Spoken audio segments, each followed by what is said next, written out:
Olá, eu sou a investigadora, e bem-vindos ao Arquivos da Crueldade. Aqui não defendo lados, apenas reconstruo fatos com precisão e respeito, imitando uma investigação real, fria, técnica e baseada em registros oficiais. A intenção é esclarecer, não julgar. Dito isso, vamos para mais um arquivo. E este se abre de forma seca, sem margem para interpretação. Apenas a sequência crua de eventos que transformou um apartamento comum em um cenário de confinamento que o país inteiro assistiu. O caso Eloá começa com uma tarde que parecia normal, mas rapidamente se desloca para um ponto sem retorno. Uma porta que se fecha, duas adolescentes dentro e um clima que muda em poucos segundos. A partir desse momento, tudo passa a contar como evidência. As primeiras horas são marcadas por tensão crescente. Os vizinhos escutam algo, a família tenta entender o que está acontecendo e logo depois, equipes oficiais são acionadas. A entrada no apartamento está bloqueada e as vítimas permanecem em silêncio. A atmosfera interna é desconhecida. Lá fora, a curiosidade pública começa a se acumular. Em paralelo, as primeiras negociações são estabelecidas. Profissionais chegam, montam perímetros, iniciam protocolos. A comunicação com o sequestrador se alterna entre momentos de aparente calma e explosões de irritação. O caso,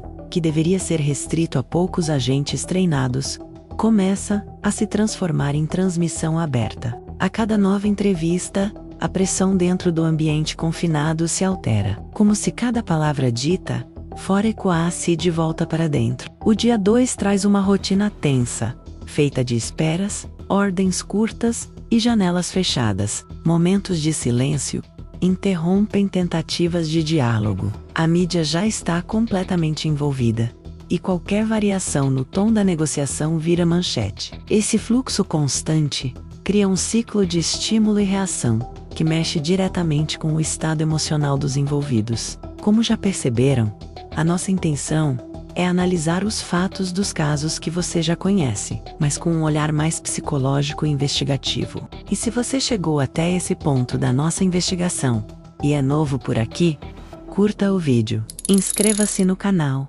e ative o sininho para não perder os próximos casos do Arquivos da Crueldade. E deixe um comentário mesmo que curto, para manter o arquivo ativo, mas continuando o dossiê.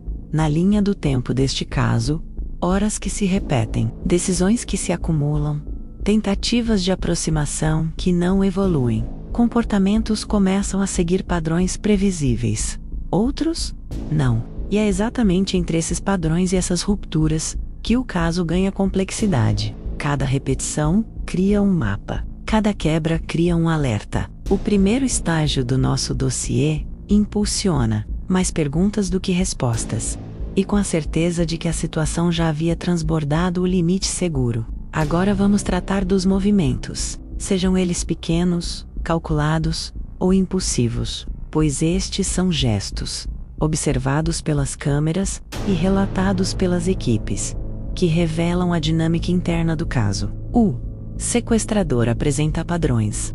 Há uma oscilação previsível, e é justamente essa previsibilidade que às vezes engana. Quando há interferências externas como reportagens ao vivo e declarações públicas, o padrão se rompe, a reação muda, o tom muda, e a estratégia interna também. As vítimas, por sua vez, mostram gestos contidos, movimentos mínimos. Em certos momentos, tentam estabelecer um clima menos hostil, como forma de sobrevivência emocional. Isso é comum em cenários de confinamento. Do lado do fora, equipes tentam manter o controle, mas o ambiente externo, câmeras, transmissões, opiniões simultâneas, cria uma pressão que não deveria existir. Cada notícia altera a dinâmica interna, direta ou indiretamente. Conforme a análise avança, os padrões comportamentais começam a se repetir, pausas longas, frases semelhantes, momentos de irritação em ciclos. A repetição revela a fragilidade emocional do cenário, enquanto os desvios mostram quando algo está prestes a mudar. Há uma lógica interna acontecendo, uma lógica quebrada por interrupções externas que nunca deveriam ter feito parte do processo. Mas agora é onde a narrativa deixa de ser apenas factual e passa a esbarrar no que nunca foi completamente esclarecido. Existem contradições registradas, relatos diferentes sobre quem autorizou determinadas ações, versões conflitantes sobre tentativas de abertura da porta, interpretações diversas sobre mudanças de humor do sequestrador.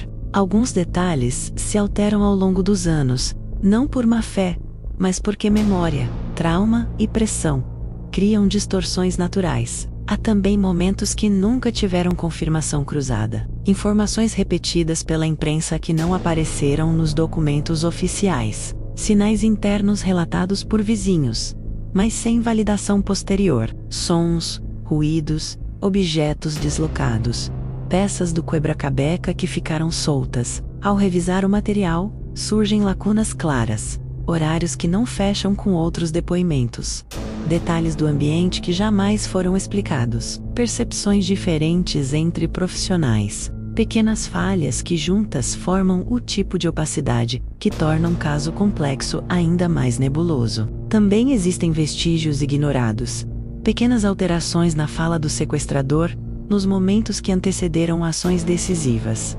movimentações escutadas por vizinhos imediatamente antes da entrada da equipe, mudanças de comportamento que sugeriam instabilidade crescente. Nada disso foi totalmente explorado à época. Este trecho do dossiê é essencial porque mostra que a reconstrução completa do caso sempre esbarrou em uma barreira invisível, a soma de lacunas, contradições e detalhes que nunca foram esclarecidos publicamente. E chegando ao final do dossiê, abordamos o impacto. Um impacto que ultrapassou o campo policial e entrou no cultural, no midiático e no emocional coletivo. O caso Eloá foi transmitido ao vivo, sem interrupção. Câmeras, helicópteros, entrevistas, opiniões, análise em tempo real. A cobertura se tornou parte do cenário. A linha entre informar e interferir foi ultrapassada várias vezes. Isso moldou a percepção pública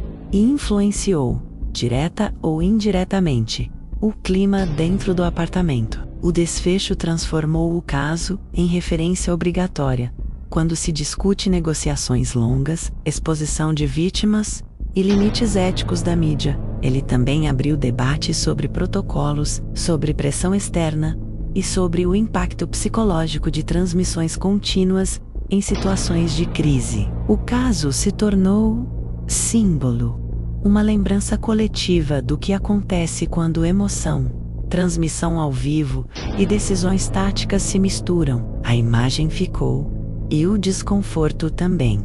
E, apesar dos anos, ainda existe um silêncio espesso em torno de certos momentos, detalhes dos instantes finais que nunca foram esclarecidos oficialmente, decisões que não foram explicadas, fragmentos do que ocorreu dentro do apartamento que só os presentes conhecem. É nesse silêncio que o dossiê termina. Não porque faltam dados, mas porque há perguntas que nunca tiveram respostas. O arquivo fecha por hoje, mas os detalhes continuam. Até o próximo caso.